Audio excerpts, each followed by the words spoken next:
These are the ingredients we start with for this fragrant shampoo: pomegranate peel, fenugreek seeds, rosemary, hibiscus flowers, and the soap nuts. I'm making a small batch, so I'm going to use just 2 per cup. So that's 4 of the soap nuts and some water. Put them in a vessel in which you can cook. The soap nuts have been soaked for more than 18 hours, actually more than 24 hours, so they're soft. Add the fenugreek seeds that have been soaked for 7 to 8 hours and give it a boil. Now add the pomegranate peels, aloe vera that is fresh, some water,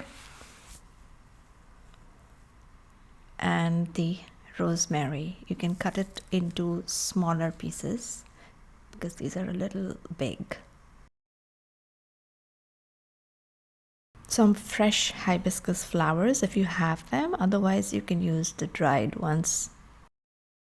Stir everything and mix it all up.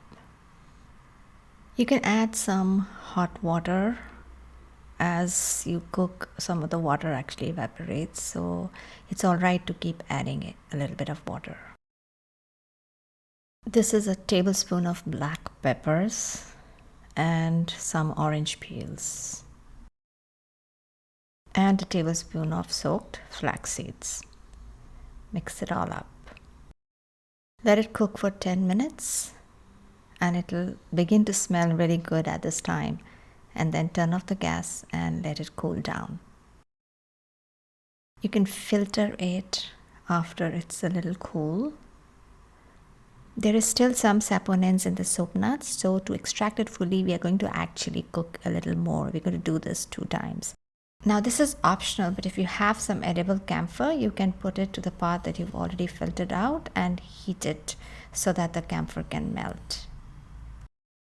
We can take out the pomegranate peels from the mixture because it's easier to mash and it'll be out of the way. The aim is basically to extract all the soapiness from the soap nuts, and you can feel it feels so soft.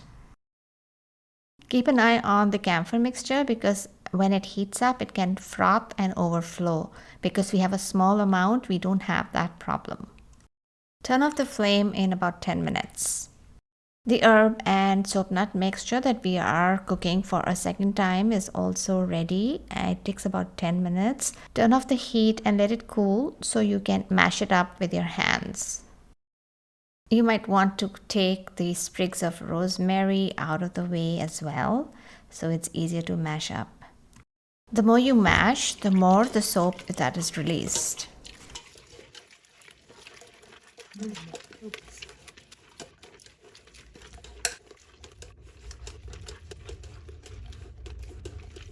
Filter the soapy liquid into your original mix.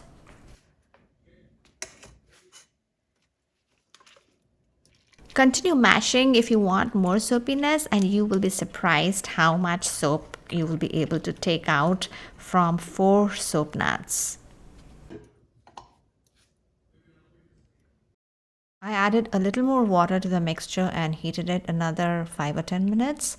And as you can see, the more I mash, the more the soap keeps coming out. This is from the second heating, which I added to the original mixture. We can keep adding the hot water as many times till the soap keeps coming out, but we will stop here for now. So here is our finished shampoo, soft, fragrant, and made from everything that is very easily accessible. You can make this shampoo in small quantities and bottle it. Remember to shake it before you use it, and you can even warm it before you use the shampoo. You can put it in attractive bottles and gift to your family and friends. I hope you enjoy making it. I'm sure your hair is going to love it.